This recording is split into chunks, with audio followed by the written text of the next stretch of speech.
So, as I mentioned earlier, I came across this video and I wanted to talk about this because I think that this impacts just about everybody because the average American is really going through tough times. People are broke, people are stressed, and it's not spoken enough about this whole thing. So, in this video, we're going to be talking about, looking at some examples of a teacher. What's the typical salary that they earn, what their typical late day looks like, and that of a police officer that's having even a hard time buying a property, which is crazy because these are regular jobs. Like these are American jobs that everybody should have, because this is what helps the economy. A teacher, police officers, and they're helping the community, so they should, at the very basic level, be comfortable. And that's not the case. So let's take a closer look. In a recent CBS News poll, 2 out of 3 Americans told us they're stressed about their own finances.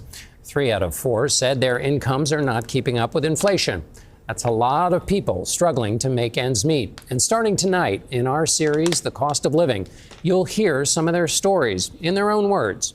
First, a single mother of 3, ages 1, 4, and 8, trying to make ends meet on a teacher's salary of $37,000.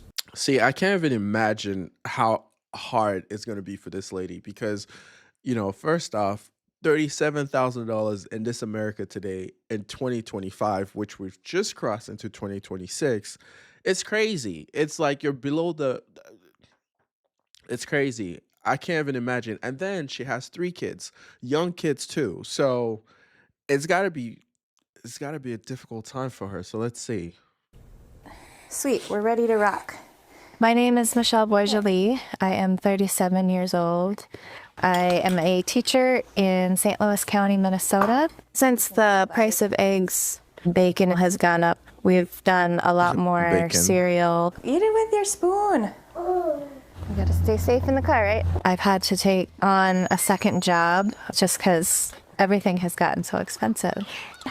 Well, the thing is this: if you're making $37,000, you're barely surviving. Like living in this country is not a cheap thing. So $37,000, I would think. I'm curious to know whether or not she's on government aid assistance or whatnot, because that could help. You have Section 8 for housing, you have food stamps for groceries.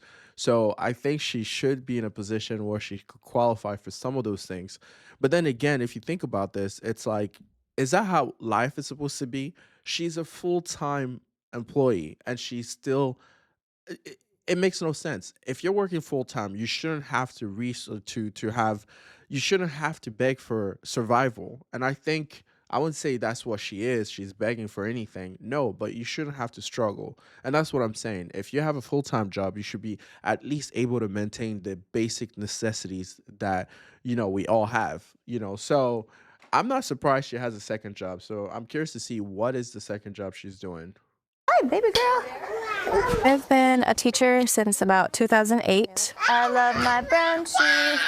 I love my brown shoes. It's definitely not something that people go into for the money. They go into it because they love it, which is why so many of us do have to work 2 jobs to make ends meet. It takes multiple incomes to survive in this economy.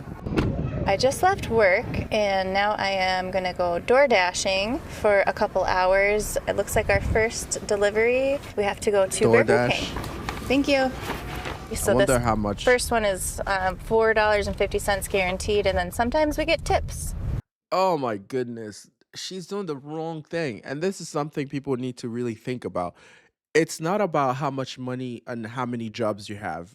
And I want to emphasize that. I think people have the wrong equation. Whenever they're thinking about, I need more money, they think about, I need to get another job. And it's further from the truth. If you are in a situation where you're tight with money, you need to figure out what exactly is the best way to acquire more money. And trading your time for money is the easiest way to get started, but it's the hardest and the one way that's going to take the longest to actually get to the point that you want to be. What I would do if I was in her situation would be, okay, I have 3 kids. I'm making $37,000 as a teacher, and I definitely would not try to do Uber or try to do Lyft or try to do, Uber Eats or whatever she said she's doing, DoorDash, because this is crazy. It's like you have your kids, you got to spend time with your kids and all that. So I'll rather get a job that I could do from home.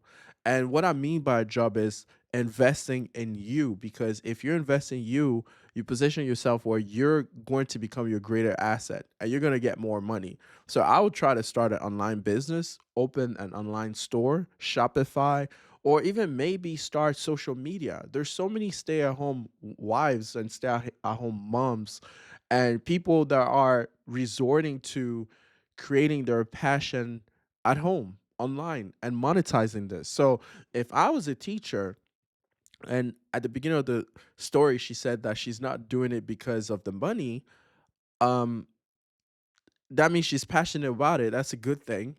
But at the same time, you got to get paid because you got to live, and that's why she's trying to do the second job. So I would have said, if you're so passionate about being a teacher, why don't you start a YouTube channel and start teaching people? I've seen so many kids' channels on YouTube that are extremely successful because kids watch, shows.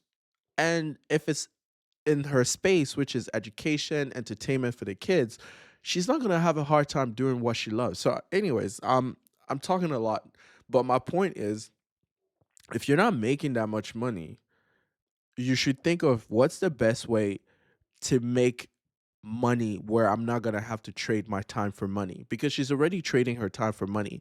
And if her solution is getting a second job, that means that she's gonna end up literally living a life with no time because she's trading all her time for money.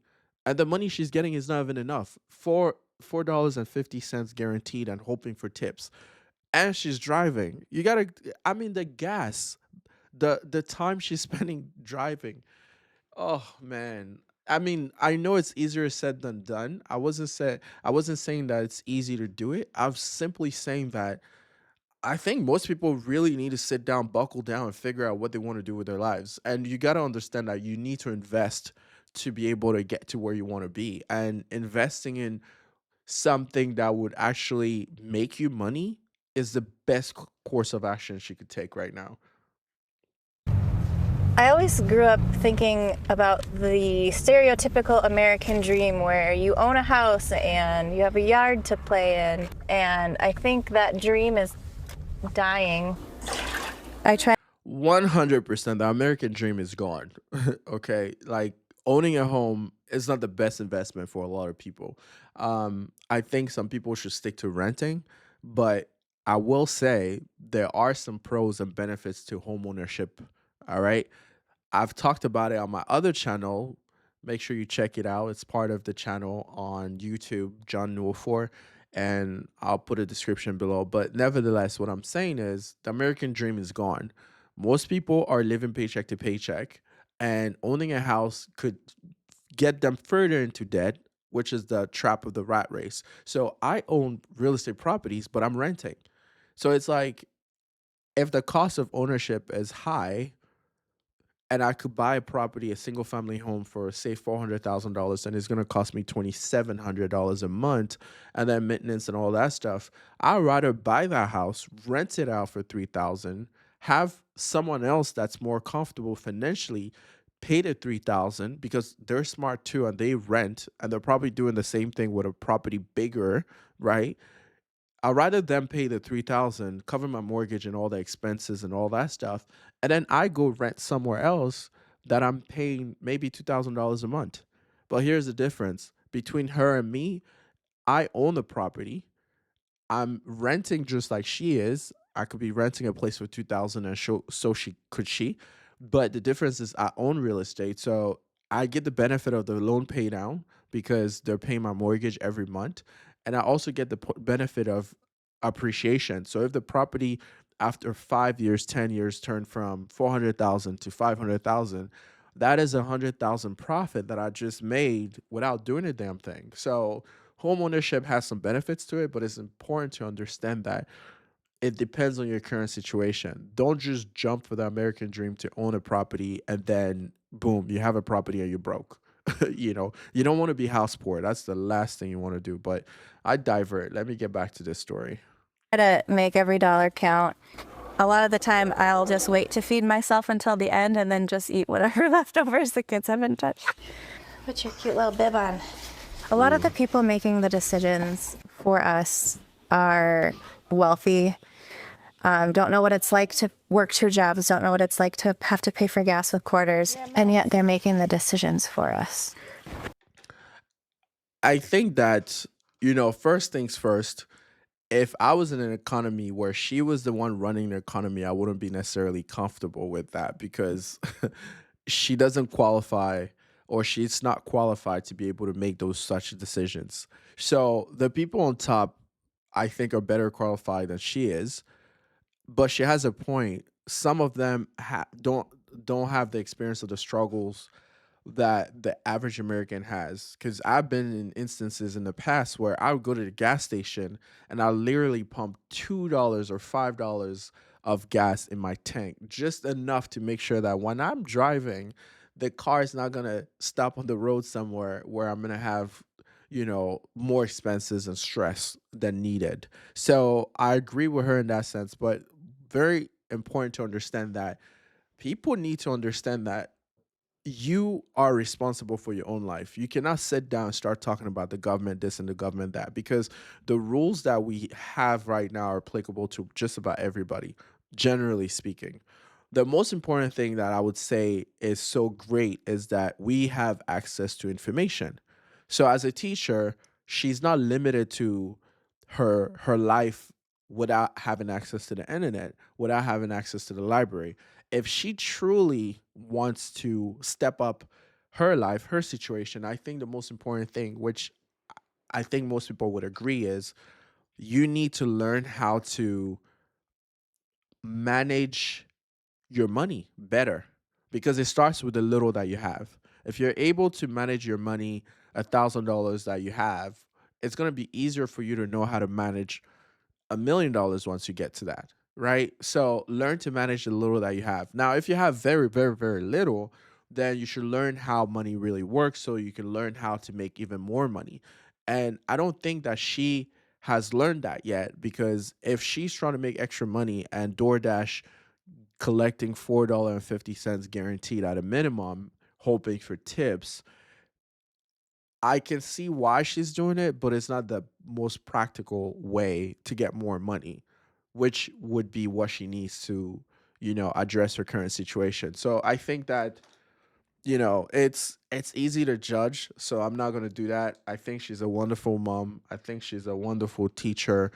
Kudos to her and all that stuff. But I think that she has some opportunities to grow and learn financially so that she can position herself better and not rely on, politicians and stuff like that to say, you know, they don't understand or they haven't been in my shoes to be able to, do the things they're supposed to do. So, I mean, we're all responsible for our own lives, I would say. If they knew a little bit about the average person who is fighting every day to make ends meet, I think that maybe they would make decisions that were actually helpful for the average person. Good night, sister. Come here. Well, that's nice. Here's the latest on inflation. The government reported today that in the past 12 months, prices rose just under 2.5%. In our special series, The Cost of Living, Americans are sharing their struggles to make ends meet. Tonight, a rookie cop in Connecticut, married, 3 kids, household income $120,000, and looking to buy a house. This is his story in his own words. Now, this should be interesting. I want to know what this cop has to say. That's crazy. You know what's so funny? I actually applied to be a cop one time. That was the last couple of months ago, actually. It's funny. And this is totally sidetracked because I feel like you could do anything in the world. So if you have a passion, there's something you've always wanted to do, then go for it. But side note, I had applied to become a police officer at one point, but it didn't turn out that it didn't work. But that's another conversation. My name is Anthony Barlini. I'm a police officer in Waterbury, Connecticut. I'm 29 years old. I've been a police officer about a year. Let's go. But every day is a struggle for me too. If I still have to worry about my next paycheck, where my next meal is coming from, I'm just like anybody else out there. That is crazy. So you're risking your life to help other people, and you can barely make ends meet. That is, that's just sad. But let's hear more. Good morning, it's Officer Bartolini. I'm patrolling streets because you want to make sure that if you see something, you can do something about it. Dispatch 1. So I've been looking at houses pretty much every day. I wanted to buy one for a few years. To put 20% down on a house, that's a lot of money. Even I can't do it, working double shifts. In today's economy, even if I got a second job, wouldn't be able to afford it. I'm curious to know how much he makes. How was your day? Good. My wife that? Sarah and I were waiting for our daughter to get off the bus. We'll eat something real fast, then we'll go look at a couple homes. Oh, there's a bone in here? There is, yes. There's a bone, yeah. We've been having trouble finding the right home because the bigger the house you want, the more expensive it gets. And we need the room for the family, the dogs. They need a yard to run around in. Turn right on George Street. I like the neighborhood. He's going for the American dream. And this is where you get trapped. All right. You don't have enough money to even buy a house, then don't buy a house, because when you own a house, you're responsible for everything that comes with it. If the roof breaks, you got to fix it. If the AC breaks, you got to fix it. That's totally different than if you're renting and then it breaks, you can call the landlord or the property managers to come and fix it. So I think that, for some people, home ownership is great. It's the American dream. You want that white picket fence. You want to have a backyard. You want the dogs in the back. You want the kids just splashing water and running around having fun. That's fine. There's nothing wrong with it. But it's like you got to be financially ready for that. And I feel like based on what he's telling me, one, I think he's doing good in the sense that he's trying to put 20% down. But that doesn't change the fact that that's all the money he has based on the way he's talking about how expensive things are. And again, I'm just guessing, so it's not like I know for sure, but I think that, if you have, $100,000 and that's 20% and you use all your savings to get the house, then you've bought what's called a liability, because a liability is literally anything that you own that takes money away from you.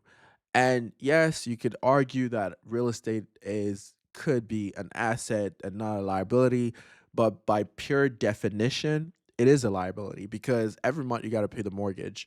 And it's more than just a liability because if anything breaks, you got to also pay for that. So I think if you are financially okay, go ahead and do it. But I feel like if you're tight, you're just getting yourself screwed. You're better renting when you're tight than owning because yeah. Let's go. Seems quiet. There she is. Hello, come on in. We have 3 bedrooms on this level, 2 full baths. It's a very nice house. What price point are we looking at? Probably around 300 to 325. There has been a Okay. low supply, but there's still a demand. It's a very competitive market. So it checked all the boxes, but too bad somebody put an offer in before we got here. Oh, if it falls through, Damn. we'll come back and revisit it. It's a seller's market. I love you. You do get defeated knowing that homes are so expensive after looking today. I hope people in power, they change the price of things. There has to be a way to make everything. People in power, they need to stop with this thing. They need to understand the economics, okay? Micro and macroeconomics is based on demand and supply. If the government says that, you know what, all the homes going forward are worth $1 million, the demand is going to drop so much that they're going to have to change the price on those houses. So what I'm just getting at is that the government doesn't have that much power. The people have power. We are we're the economy, right? And they have to, navigate through what's really happening. Now, there are objectives that they have to make sure that the economy goes towards a certain direction. Like what we talked about, they want to take control and monitor inflation, make sure it's not in excess of 2% every year, which is okay. But nevertheless, stop thinking that the government is responsible for everything or that they're going to come save you. You need to understand that, you know what, if you want a house, maybe you should consider buying a house that has a basement that you could turn into an apartment and that you can rent it out. Then instead of buying a house of 300 to 325 like what he said, that's going to cost him, let's assume, $2500 a month. If he had a studio apartment downstairs, or if he could convert the garage into a studio apartment, or if he had a basement that he could turn into an apartment, he could probably make $1,000 a month from that. So now instead of paying $2500 a month on the mortgage, you're paying just 1500 because you have a rental unit on site. That is great, especially if now they're staying in an apartment or wherever they're staying now and they're paying $2,000 a month. That's them switching from renting to homeowners. And on top of the fact that they've switched, they're actually saving from where they were when they were renting because of this apartment unit that they're renting. So now instead of paying 2000 like they were before, they're paying 1500. So they're saving even though they've accomplished their dream of home ownership, and now they have the benefits of home ownership with appreciation, loan pay down, and so on and so forth. So I think people need to learn how to be strategic. People need to understand that there's more to life than just relying on the government. And it's really about making practical, strategic decisions. And then you win. That's it. Go cheaper. There's no way they can just keep going up and up and up because then people won't be able to live. It's just so expensive. Oh, No one will be able to afford anything. Inflation has been moderating in recent months, but prices are still nearly 24% higher than at the start of the pandemic. In our series, The Cost of Living, Americans are telling us about their struggles to make ends meet, and we conclude with a widow on Social Security. After rent, she has less than $200 to live on.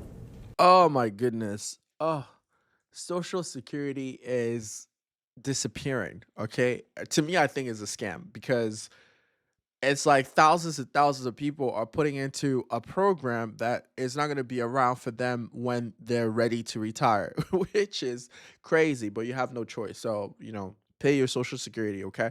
Help those in need right now, like this widow, which I feel so sorry for. And I think that being on a fixed income in retirement is the worst. And this is the reason why it's extremely important while you're young, while you have one of the biggest asset ever, which is time, to focus on preparing yourself for the future. Not just for you, but also for your offsprings and your, generational wealth for the other people that are going to come after you, right? You don't want them to go through that same struggle like what you're going through. So, yeah. Yeah. Here, kitty, kitty, kitty, kitty. My name is Olivia Marino Carlson.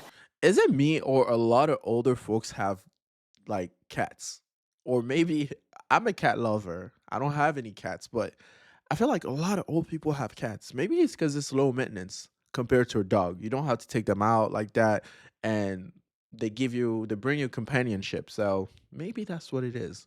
Comment below. Let me know if you believe that's the case. Do you have a cat? Are you a cat lover or a dog lover? Nevertheless, I think I'm both, but I just don't care for the stress that comes with having to take a dog out. Like, oh, I'm 70 years old. I live in Santa Fe, New Mexico. 70. Ooh, okay. She looks older than that, actually. I cannot afford to retire. I live off of Social Security, which does not pay all my bills. That's why I'm looking for work. Oh my goodness. Oh, I feel sorry for this lady. I mean, she's a sweet lady and all that stuff, but oh my God, this is the perfect example of having to plan ahead. I mean, life happens. There's a lot of, uncertainties. I get that, but this is the perfect example why you need to plan ahead and you need to take your finances seriously because if you don't, there's a chance you might end up this way. And there are people who strongly believe, because even me when I was a kid, I used to think I was invincible. In my 20s, can't nobody tell me nothing. All right.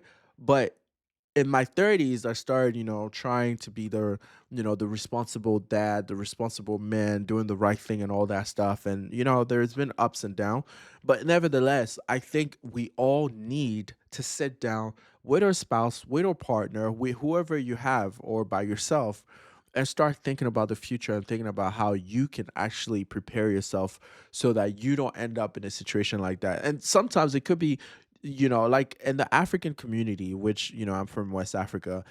One of the things that we have as tradition is your kids are your investments, and that's the reason why a lot of parents focus on the upbringing of their kids, because if they turn out like their seeds turn out to be outstanding citizens, or like very successful or doing well, then those seeds will take care of you as you get older and you're in your older days and stuff like that. So um that's the thing, that's one of the benefits of having kids, I think, if things go the right way. But if you're alone, you don't have kids, if you don't have grandkids and all that stuff, then you're all on your own having to figure out and fence for yourself. So I cannot even imagine how hard and how difficult it is for someone in their 70s to actually go get a job. And it's funny because when I go to the store, the grocery store and everything, there are two things that I think when I see an older person. I think, one, some older folks just are bored and don't want to stay home by themselves. And in those instances, I love that because they're simply working because they want companionship, they want interaction, they want to meet people. And this is why I try to talk to them, I try to joke with them and all that stuff. But then for those people that are like this lady, which is they have to actually work because they need the money, that breaks my heart because at this age, you should be relaxed, enjoying your life. You've worked all your life. Like, there's no way why you should be in this position at your, you know, retirement age. You should be relaxing. My husband was a mechanic. He developed MS. I took care of him until he passed away. I was That's working sad. retail, lifting boxes. It was very hard. I'm going to the library to use the internet to look for work. I did not think that being 70 would be like this. I'm asking if there's any positions or work positions available here. We don't have anything open right now, but keep an eye on it. I put It shouldn't be this way. This makes me sad. This really makes me sad. It's just like, I mean, this she's my mom's age. I can't even imagine. Oh no, no, that's. Mm-mm. put in an application here at Walgreens. I haven't heard back, so I'm going to check to see what's going on. They don't have an update on my application. The cost of food has gone up. Every time I blink, it goes up. I get better prices here. You told me $10.25? This is where I have a Bible study. We thank you so much for this evening. There are times when I do feel like giving up, and coming to this group helps me continue on. Good. Oh my God. Oh, this poor lady. It's.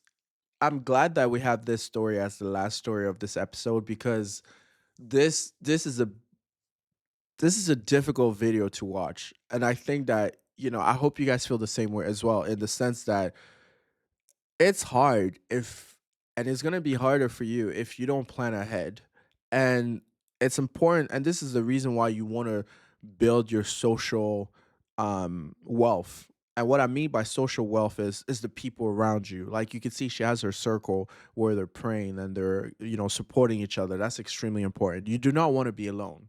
Nobody wants to be alone. It's okay and easy to say, I want to be alone. I want to do life all by myself, all of that, while you're young, because you have the energy, you have the strength, you have the stamina, you have the looks, you have you can get away with it. But as you get older, I mean, what happens if you fall down a trip on the floor and you don't have any friends, you don't have anybody next to you?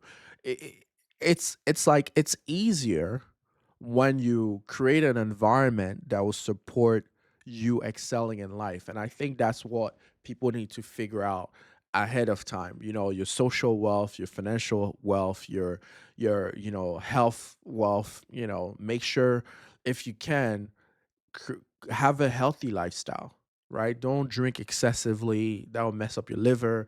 Don't smoke too much, that will mess up your, all of that. It's like you are a product of all the series of actions you've taken all your life. And once you realize that, and you can see what life could be if you don't end up doing the right things, then you can kind of prepare yourself for that. So I would say, to everybody watching, to everybody listening, you have the power to shape your future today. And it's 2026, perfect for this episode. We just made it the 1st of January 2026. This is the time that you start doing your New Year's resolution and decide what you're going to do with your year. What is your year going to look like? My greatest obstacle right now is